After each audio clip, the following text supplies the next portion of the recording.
March 14ರ ಒಳಗೆ ಕೆಲಸ ಮಾಡಿಲ್ಲ ಅಂತಂದ್ರೆ ನಿಮ್ಮ ಆಧಾರ್ ಕಾರ್ಡ್ ಗಳು ಇನ್ವ್ಯಾಲಿಡ್ ಆಗುತ್ತೆ. ಅಫ್ಕೋರ್ಸ್ ಗೃಹಲಕ್ಷ್ಮಿ ಹಣ, ಅನ್ನಭಾಗ್ಯ ಯೋಜನೆ, ಅಕ್ಕಿ ಹಣ, ಪೆನ್ಷನ್ ಕೂಡ ಸಿಗಲ್ಲ.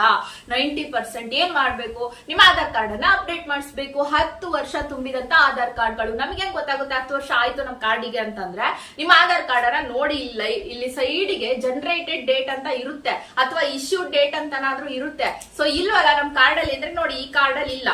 ಏನಕ್ಕಿಲ್ಲಪ್ಪ ಅಂದ್ರೆ ನೋಡಿ, ಓಕೆನಾ, ಇದನ್ನ ಅಕ್ನಾಲೆಜ್ಮೆಂಟ್ ತಗೊಂಡೋಗಿ ಸೈಬರ್ ಸೆಂಟರ್ ಡೌನ್ಲೋಡ್ ಮಾಡಿರ್ತೀವಿ. ಬಟ್ ಯಾವ್ದ್ರಲ್ಲಿ ಇರುತ್ತೆ ಅಂದ್ರೆ, ಸರ್ಕಾರದಿಂದಾನೇ ಪೋಸ್ಟಲ್ ಮುಖಾಂತರ ನಿಮ್ಮ ಮನೆ ಅಡ್ರೆಸ್ ಕಳಿಸ್ಕೊಡ್ತಾರಲ್ಲ, ಒರಿಜಿನಲ್ ಅಂತದ್ರಲ್ಲಿ ಇಶ್ಯೂ ಡೇಟ್ ಇರುತ್ತೆ, ಅಲ್ಲಿಂದ ಕೌಂಟ್ ಹಾಕಿ. 10 ವರ್ಷ ತುಂಬಿದೆ ಅಂದ್ರೆ ಮಾಡಿಸಿ. ಅದ್ರ ಮಧ್ಯಭಾಗದಲ್ಲಿ ಏನಾದ್ರೂ ನೀವು address change, phone number change, ಅಥವಾ ಏನನ್ನಾದ್ರೂ ನೀವು ಬದಲಾವಣೆ, ಮದ್ವೆ ಆಗಿರುವ ಹೆಣ್ಮಕ್ಳು ಹೆಸರು ಚೇಂಜು ಈ ತರ ಮಾಡಿಸ್ಕೊಂಡಿರ್ತೀರಾ ಅಂದ್ರೆ ಅವಶ್ಯಕತೆ ಇಲ್ಲ. ಯಾಕಂದ್ರೆ ಅಲ್ಲಿಂದ 10 ವರ್ಷ ಅದನ್ನು ಕೌಂಟ್ ಮಾಡಿ. ಡೌನ್ಲೋಡೆಡ್ ಆರ್ ಜನರೇಟೆಡ್ ಡೇಟ್ ಅಂತ ಇರುತ್ತೆ.